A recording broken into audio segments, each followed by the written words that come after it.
Aujourd'hui, on va faire les beignets croustillants, les mandazis. Donc, je prends la levure. Bon, un sachet, c'est suffisant. J'en ai pris deux parce que j'étais un peu pressée. Mais un sachet, c'est suffisant. Je mets de l'eau, j'ajoute un peu de sucre. Et après, on va tourner et puis on mettra des côtés. Bonjour, je m'appelle Claire Bouchidi et je partage des vidéos, des recettes sur ma chaîne. Là, j'ai utilisé 500 g de farine. Il y aura toutes les mesures dans la barre de description. 120 g de sucre, un peu de levure chimique.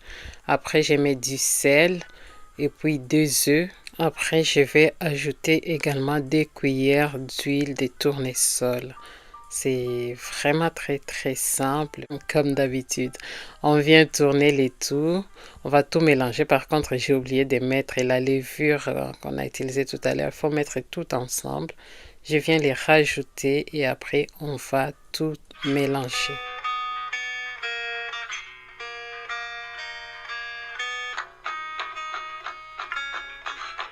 Une fois que j'ai presque la farine sablonnaise, si on peut dire ça, je viens ajouter du lait. Le lait, on en rajoute progressivement, petit à petit, parce que si tu en mets beaucoup, tu vas te retrouver à rajouter la farine. Donc, mieux faut mettre progressivement et donner la forme ronde à notre pâte. On continue à travailler notre pâte en rajoutant du lait progressivement jusqu'à ce qu'on ressent que la pâte n'a plus besoin de farine. Et après, on continuera à les travailler sur la planche à découper.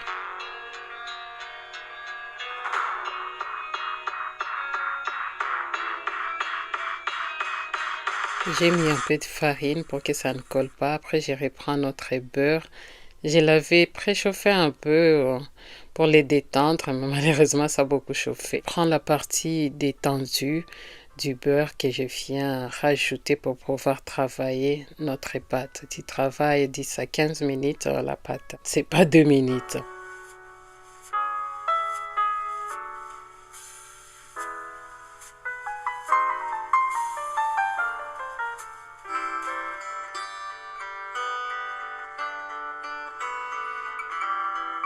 Et là, tu lui donnes une belle forme ronde et après tu prends un saladier que tu as huilé un tout petit peu et tu viens poser ta pâte dedans et tu laisses reposer jusqu'à ce que la pâte soit levée un tout petit peu. 1 heure ou 2 heures, en tout cas ça dépend de la température de la maison et tu viens les dégazer et après on va les travailler encore une fois de plus.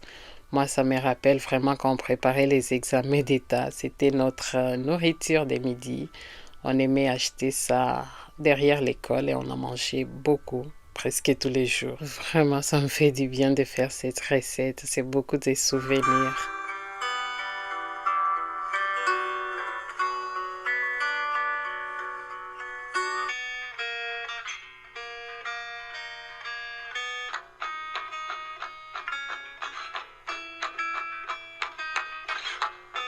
Et là, on va maintenant travailler avec les rouleaux. Mais nous, au Congo, on travaille avec une bouteille de Vitalo. Je ne sais pas s'il y a des gens qui s'en rappellent.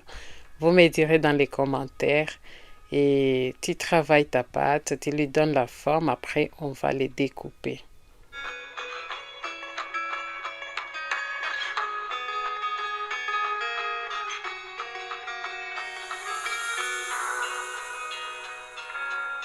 On va venir les découper en longueur ou en verticale. Je ne sais pas trop encore les maths.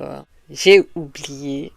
Après, on va couper. Tu donnes la forme que tu veux. Moi, j'ai donné à peu près des carrés. Mais tu peux mettre des rectangles ou des losanges. En tout cas, c'est la forme que toi tu veux. Voilà l'épaisseur que j'ai obtenue, mais tu peux faire plus petit que ça. Par contre, je pense que les mandazis, c'est fait plus en Afrique de l'Est, mais après, vous me direz s'il y en a partout. Je viens les saupoudrer un peu et on va mettre l'huile à chauffer.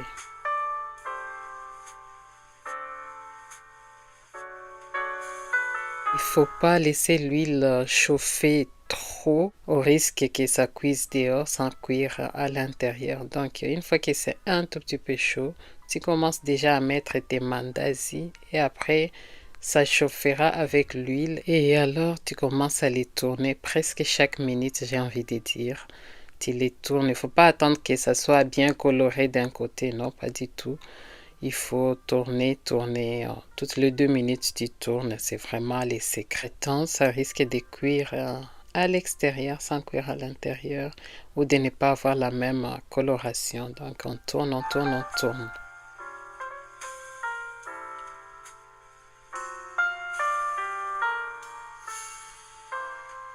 La coloration, par contre, ça dépend de tout un chacun.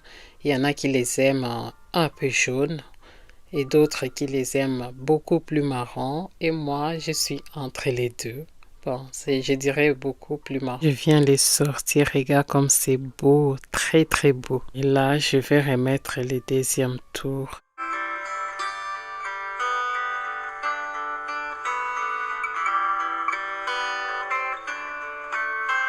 Et voilà, donc je dirais on les laisse 5 à 6 minutes dans l'huile avant de les sortir. Et là, regarde comme c'est très très beau, c'est bien cuit à l'intérieur. En tout cas, tu manges avec tout ce que tu veux, du thé, du lait. En tout cas, je sais pas, dis-moi d'autres choses avec quoi on peut manger avec ou tout seul avec de l'eau. Peu importe, prends soin de toi et de tes pensées. À la prochaine.